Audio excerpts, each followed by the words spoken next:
Hi guys, I hope you're keeping safe and I hope you're keeping well. I know the current climate out there isn't the best with the coronavirus going on, but welcome to my hair loss video. I've already done an introduction for this, but because my talk was so long, I've had to slightly change it. So essentially, there's going to be four parts to this hair loss journey video, but it will be split into two videos. Um, the first two parts are going to be talking about my personal case of my hair loss journeys and transformations, as well as the negative impacts this can have, the options that I have, reasons why I think that my hair loss happened, and my current decision. And then the second video will be shaving my hair off, as well as the how I feel about it afterwards. Um, I have to just make clear that this is not a video looking for attention, trying to show, look at me, look at all these stupid styles that I had over the years. I'm just showing you my case study and how it's affected me for quite a long period of time, that my hair has never been something that I've never been happy with. And now that it's thinning and going, it's much worse for me, and my ultimate decision to get rid of it. So without further ado, I hope you enjoy. Keep safe.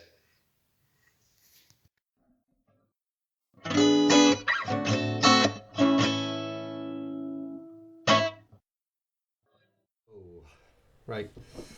So, like I said, this is going to be a few slides looking at my personal journey with my hair loss. So, without further ado, let's look at the signs and transformations. So, you might be wondering, why am I showing you pictures of a kid? The reason why I'm doing this is because I feel like there are early signs in where my hair loss initially occurred, and that these signs can be seen even when I was a child. So when I was a kid, you can kind of see that I had this widow's peak all the way. Oh dear. Even as a child, like a widow's peak is obviously where the front of your hairline kind of is much more forward than the rest, giving you this like McDonald's M sort of look. This isn't so apparent as I'm growing up, but whenever I had a tan, this hair would go much blonder and like very fine hair. And I'm showing you these photos because these, for me, again, like I said, are early signs, and essentially what I have left on my hair are these dark areas on my head, this M sort of appearance. This is essentially what still remains as a stronger part of my hairline. But when you're growing up at this age, you don't care.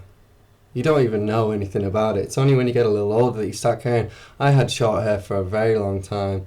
And it was only when I got to this age, when I was about 15, 16, that you start to think, well, I don't like this short hair anymore. I want to kind of make a change.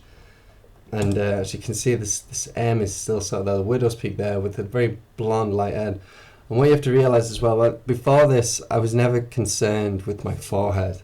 It never even came into my head, the size. It's only when you get older and you start to take an interest in girls that you start to look at yourself in the mirror a lot more, and then all these negative things start to occur. You start looking at yourself, you start judging yourself, you compare yourself to all these celebrities and magazines and other friends that you have, your other friends that are more popular with girls, and you think, what do they have that I don't? And so a big part for me was my forehead.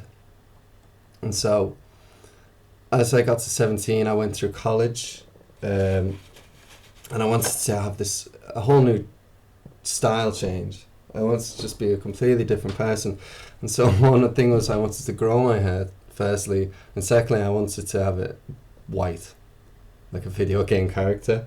Now, the problem with this is the peroxide.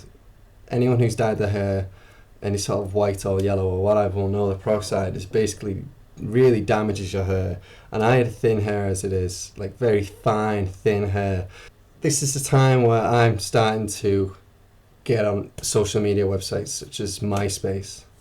And as we all know, MySpace at the time was full of these emo scene kids, and that was my sort of area as well. Like, I hung around with all these sort of rockers, and for me, that was a huge part of how I would appear to females. I'd I'd want that long hair that I could see on other people's MySpaces. I'd feel like that's what girls liked. Girls liked guys with hairs. And in these photos, you may think, oh, Joe, it doesn't look so bad. But what you have to realise is these are photos that I'm taking my time trying to do. And I'm constantly covering over my forehead. My forehead, any sort of gaps. In real life, I would have gaps in my forehead and I'd be so conscious and I'd be trying to cover my forehead as much as I could. Which, helps with long hair. But the issue I have with long hair was you have to maintain it, you have to do it correctly, and no one really showed me how to do it right. Even though I had a sister who was a hairdresser, I could never maintain it. I shampooed it every single day, which is probably really bad for you. I never took care of it correctly. Every day I'd wake up and it'd be greasy, so I'd have to wash it and it'd just dry out. So I used to wear hats. I used to wear a lot of hats, and then that just keep it in place and it's not covering the forehead. But it got to a point where I could no longer keep this up. It was just getting too much to have it greasy all the time. So I cut it for the first time. And this is where I had a big realization. And that's not only the size of my forehead, but now I started realizing the impact of my widow's peak that I'd mentioned earlier. Now, whether or not that was the peroxide that's hit that widow's peak hard, I don't know. I do remember that I used to always have very quite itchy temples as I was growing up. That could have been a factor. So as you can see in this first cut, I am actually pulling the hair across, and this hair is obviously coming from the center of the widow's peak and then the other two sides. I'm trying to pull everything forward to cover these gaps up, and obviously I'm not very good at it. As you can tell, I'm dreadful at it. And as the hair starts to grow more, I start to use product to try and cover this up. I'm trying to style it still. I still have this emo scene kind of kid phase going in my head. Girls like hair styled and straightened, and they can do this, that, the other. And as you can see with these, I'm constantly trying to cover this up, and it's just not working too well. I have this middle part where the widow's peak's happening. I've got the sides, I'm pulling them over, and obviously I can't style for shit, so the back looks terrible. And it's just, I'm very aware and very conscious of this all the time. I'd be like constantly checking, see if my forehead was covered, these gaps were covered, and it's just not, it was never a good experience. As that hair grew, its problem just kind of got worse and worse. I'm trying to cover these gaps even more. As you can see, I'm straightening in the hair, I'm probably damaging the hair with all the products, I'm literally destroying it, and you can see these big gaps that I'm trying to cover up. And that hair is hairsprayed to hell so it doesn't move, because what people with very thin hair know about the wind. The wind is our enemy, our bane. Anytime it's windy and you got very thin hair, you know for a fact you are constantly battling to try and keep your hair in a shape that you like, that's not going to expose any gaps. And so with this, I'm spraying the crap out of the hair. The same reason I used to wear hats, to keep it in place so I wouldn't expose to people that I have this huge forehead and these gaps going right up, because my forehead probably stops about up here, but you wouldn't be able to, well, hopefully not be able to tell. But then this becomes too much of a pain again, so I get it cut, and I kind of start to accept the forehead size. That's just what I'm going to deal with. But now, not only have I realised the forehead, accept the forehead, but now realising, yes, I have a widow's peak, but now I'm realising it's receding. And I'm about 22, 23 here, and I go on holiday to Sunny Beach with some friends, and as you can see, it's just the widow's peak is receding upwards on the sides, and it's it's difficult to try and cover that up, but that's just something I had to sort of deal with as time went on. So as time goes on, I just sort of go in and out of the length of the hair and the beard and whatnot, and as you can see, I'm always trying for the same, pulling the hair forward on the sides and then kind of flicking where the widow's peak is up, because obviously I don't want to have the hair in the middle coming forward and it's just going to have this huge M style, so I'm covering the gaps on the sides where it's receding at the temples, and it's just something I'm very aware of. It's something that I'm like, I don't like my hair, the way it's growing looks ridiculous to me anyway. So as time goes on, I growing hair up and down, beard up and down, and I get to a phase what I call the Viking phase. The Viking phase is a short hair, obviously, on the sides, and I've got a beard and really big into I basically want to be Ragnar Lothbrok off the show Vikings.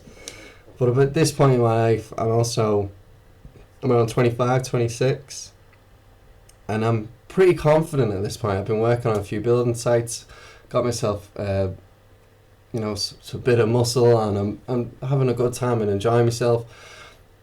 So I'm not too bothered about my head, but I'm still constantly aware of it. And it's at this point, at this party gathering, that I also sort of realised not only is my widow's peak receding much quicker than I'd like it to, but now it's thinning on top, and I can see that because of the light. So another bane that people who have thinning have is not just the wind, but light in any bars or something. If you're on a bright light and you stood underneath it, you're very conscious that people can see right through it. So for instance, in this picture you can see, you can practically see through the hair so easily, and then obviously the widow's peak in the other. This is the same party, like I said, the widow's peak is in full flow here, and you can see through the hair because my hair has always been so thin and fine. But I end up sort of forgetting about my hair after this, because the next year I go to university for the first time as a mature student. So I go to university at 26. Now you have to realise at 26, when you go to university, you're hanging around with a bunch of 18-year-olds, unless you want to hang around with other mature students. But I ended up meeting some amazing people, amazing friends, and none of them ever made me feel like I was an old fart. Because, well, I don't act like an old fart, to be honest. I'd still feel like I'm 20. So I kind of forgot about my hair for a while. I kind of shouldn't have grown. I should have got rid of the beard a long time ago. But the reason why I'm showing you this is because that widow's peak is still there. I'm still constantly pulling that over. And when you're around 18, 19, 20-year-olds, that's even more. You think about this even more, and it's become such an issue. And I'm constantly realising that, it's going. And at the end of that first year, I end up getting rid of the beard. But this is just a couple of months apart, and I'm saying the same person, not for the beard, but because of the widow's peak. In photographs, I can still, face forward and pull my hair across, and it'll look fine. But you can still, this is the same person, same hairline is still happening. In the second year, again, you'd think my hair's fine, but at the end of the day, I'm not. I'm pulling it over. I am constantly pulling that hair over and trying to hide any sort of the receding at the temples and the widow's peak. What's also a point to make clear is this is my second year, and in my second year, I was in a house of 9 people, really nice people. I wouldn't say anything about them. The only issue was because I have an allergy to eggs. I have a life-threatening allergy to eggs, and we'll talk about that a little bit more later, but the kitchen was not designed for 9 people. Hell, it wasn't even designed for 4 people. So the state this kitchen would get in would mean that I didn't want to cook anything in there. I didn't know what was on the counters. I don't know if there was eggs anywhere.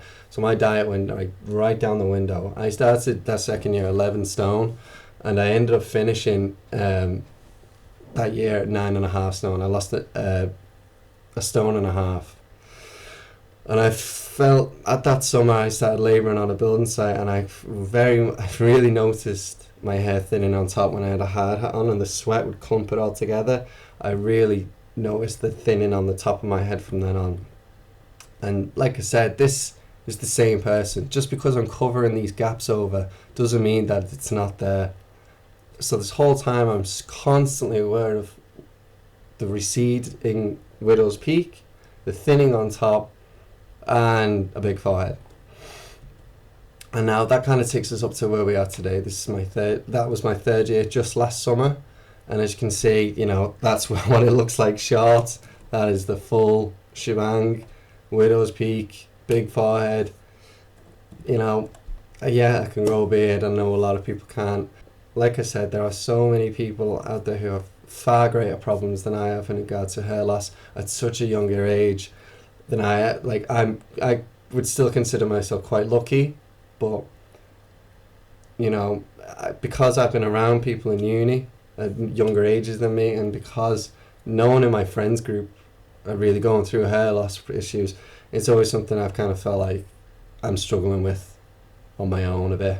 Although I do obviously know people, but no one in my like immediate friendship group. I probably can think of about 3 people off the top of my head who have similar or have gone through similar situations. I only can think of one person off the top of my head who actually has gone for that full shave, but only because and to do a hair loss, not because they just feel like it and then it'll grow back. So that kind of takes us where we are today. And I showed you, essentially I've shown you all this because this has been a long journey. I've been very aware of my subtle long hair loss problem, whether it's the widow's peak, whether it's just having a large forehead to begin with. I've always been very conscious of my hair, and I've always still have this mentality of that girls like hair, girls like guys with hair more so than guys who are bald. I still have this young mentality in my head, so I don't want to feel like I'm going to shave and go old. And like I said, it's not an attention thing. This is something that a lot of people go through, and I know in the current climate, this is not an issue in the real world because, you know, there are far greater things occurring, such as the coronavirus. But I'm creating this because whether or not the coronavirus ends or stops, this is something that's going to carry on. This is something that's really going to affect men, young men, old men, at all. Part 2. Hi guys, this comes to the end of the first part of the video. It's a lot longer than I thought it was going to be. Sorry for rambling on. Second video will contain some of the things I feel about why my hair went, some of the options that I had, what's kind of led to my ultimate decision, as well as like the negative impacts that having thin hair loss can kind of have. So stick around, and also there'll be a third part which will be ultimately probably the more popular video.